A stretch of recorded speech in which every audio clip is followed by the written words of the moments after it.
Hasil laga Singapura kontra Vietnam di semifinal Piala AFF 2024. Timnas Indonesia keluar dari AFF. Presiden AFF akui bakal rugi besar. Timnas Indonesia keluar dari AFF. Media Vietnam beri sorotan tajam begini. Sejumlah pengamat sepak bola nasional diserang netizen. Buntut menyebut Sintayong hanya hoki bisa membawa skuad Garuda ke round 3 Piala Dunia. Serta beberapa berita Timnas Indonesia hari ini. Selengkapnya hanya di Kickoff Football.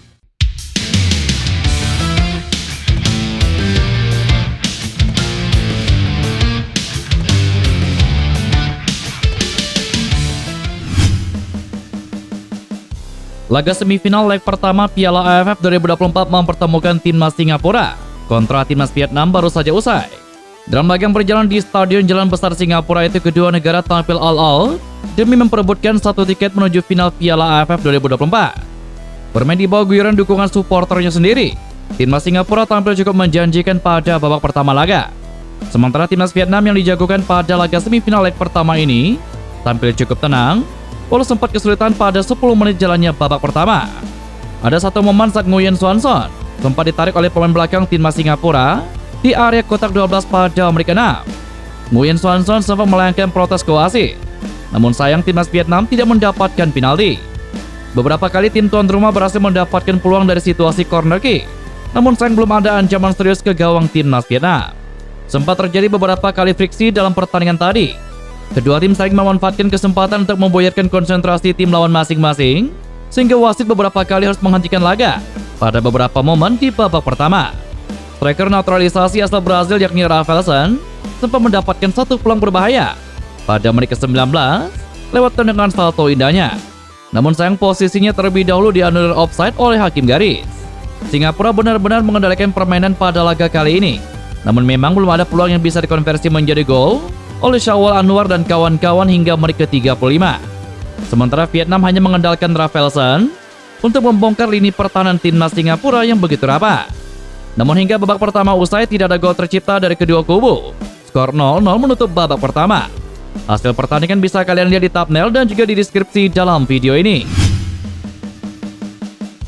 Bintang sepak bola Irak Ayman Hussein membeberkan kekuatan Bahrain di Piala Teluk 2024 yang bisa menjadi acuan bermanfaat bagi tim pelatih timnas Indonesia menghadapi kualifikasi Piala Dunia 2026.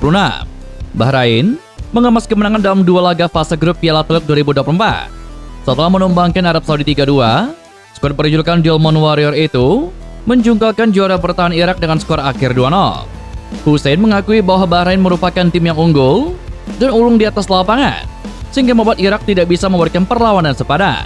Bahrain yang sudah mengantongi tiket ke semifinal Piala Teluk 2024 selanjutnya akan menghadapi Yaman dalam laga terakhir fase grup. Selepas ajang antar negara teluk, Bahrain akan menjalani laga kualifikasi Piala Dunia 2026. Secara berturut-turut Bahrain akan menghadapi Jepang, Indonesia, Arab Saudi, dan juga Cina. Duel Indonesia kontra Bahrain akan berlangsung di Stadion SUGBK Jakarta pada tanggal 25 Maret 2025.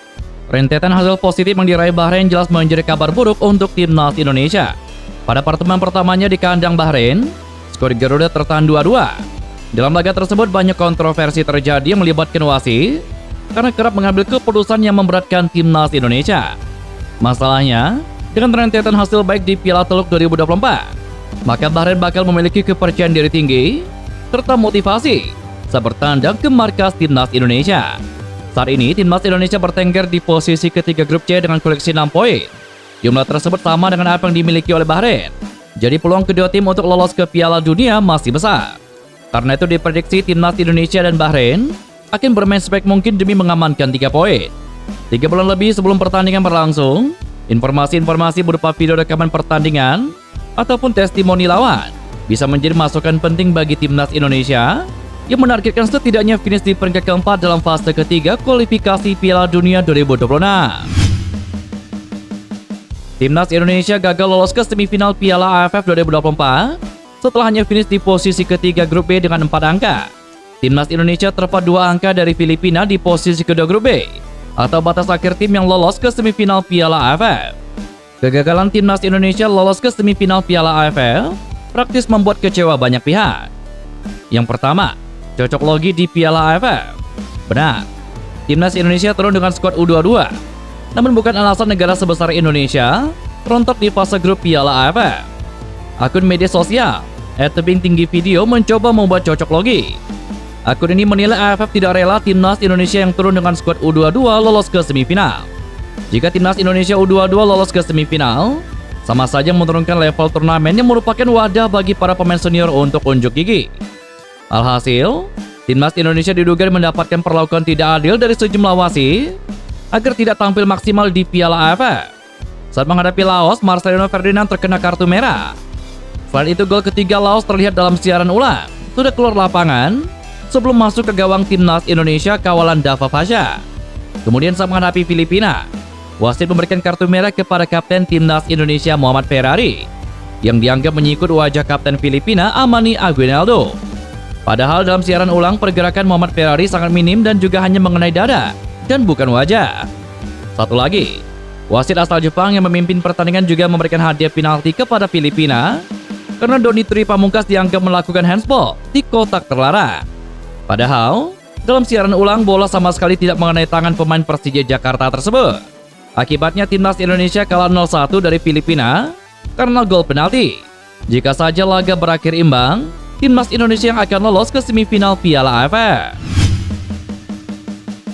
Kegagalan skuad Garuda melaju ke semifinal Piala AFF sontak mendapatkan sorotan dari beberapa media ASEAN. Media Vietnam menyindir ketua PSSI Erick Thohir usai timnas Indonesia gugur di babak penyisihan Piala AFF.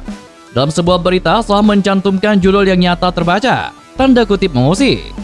Selain itu, dalam artikel juga dikaitkan lagi soal kegagalan di Piala AFF dengan peluang tampil di Piala Dunia 2026. Soha membawa pernyataan Erick Thohir saat diwawancara Reuters yang menyebut timnas Indonesia adalah raksasa tertidur, sekaligus ambisi tim Garuda berada dalam 9 besar level Asia. Di satu sisi, Soha memberikan pujian terhadap perjuangan timnas Indonesia menuju Piala Dunia. Ini karena JJ dan kawan-kawan mampu menjaga asa lolos ke pesta sepak bola sejaga, walaupun menghadapi sederet tim-tim besar di Asia. Indonesia tersingkir di awal. Presiden PSSI masih berkata, "Kami adalah raksasa yang tertidur." Di putaran ketiga kualifikasi Piala Dunia 2026, Indonesia meraih hasil impresif dengan berada di peringkat ketiga klasemen di atas Arab Saudi, Bahrain, dan juga Cina.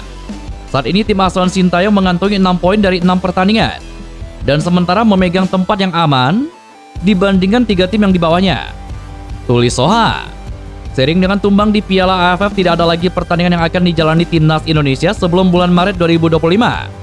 Skuad Garuda akan menjalani 2 laga penting dalam lanjutan kualifikasi Piala Dunia. Indonesia akan bertandang ke Australia pada 20 Maret mendatang. Kemudian tim Merah Putih mendapatkan giliran menjamu timnas Bahrain pada tanggal 25 Maret 2025. Sebagian besar supporter timnas Indonesia bereaksi keras terhadap pernyataan pengamat sepak bola Akmal Marhali yang menyebut Sintayong hanya mengandalkan keberuntungan alias hoki selama menangani skuad Garuda. Pernyataan ini disampaikan Akmal dalam acara catatan demokrasi di TV One pada Selasa, 24 Desember kemarin. Dan hal itu langsung memicu perdebatan panas di kalangan pecinta sepak bola tanah air. Sintayong telah membawa timnas Indonesia meraih berbagai pencapaian penting, termasuk lolos ke babak 16 besar Piala Asia 2023 dan semifinal Piala Asia U23 2024. Selain itu, skuad Garuda berhasil mencapai final Piala AFF U23 2023 dan kemudian saat ini tengah bersaing ketat di kualifikasi Piala Dunia dengan posisi ketiga di grup C putaran ketiga. Namun Akmal Marhali menilai pencapaian tersebut lebih banyak disebabkan oleh keberuntungan. Akmal juga menilai capaian runner-up Piala AFF U23 didapatkan karena keberuntungan hasil Kamboja melawan Myanmar yang berakhir seri. Kala itu timnas Indonesia bahkan kalah 1-2 dari Malaysia dan hanya menang 1-0 menghadapi Timor Leste. STI ini di Indonesia punya hoki yang luar biasa gitu. Kita runner up Piala AFF U23 juga dengan hokinya Sintayong. Kita kalah 1-2 dari Malaysia, kita kemudian menang 1-0 lawan Timor Leste. Sayangnya sebelah Kamboja melawan Myanmar seri, kita lolos semifinal. Pernyataan ini menuai kecaman dari sebagian besar supporter atau fans Garuda. Banyak yang menilai pernyataan Akmal sebagai bentuk pengabaian terhadap kerja keras Sintayong dan para pemain. Di media sosial, netizen ramai-ramai membela pelatih asal Korea Selatan tersebut. Salah satunya bahkan menjelaskan jasa Sintayong di Garuda yang begitu besar. Ada juga yang menganggap bahwa komentar seperti ini tidak mencerminkan dukungan terhadap kemajuan sepak bola Indonesia dan hanya membenci sosok Sintayong saja. Sebagian besar supporter sepakat bahwa Sintayong layak diberi kesempatan untuk melanjutkan pekerjaannya, terutama hingga kualifikasi Piala Dunia 2026 berakhir.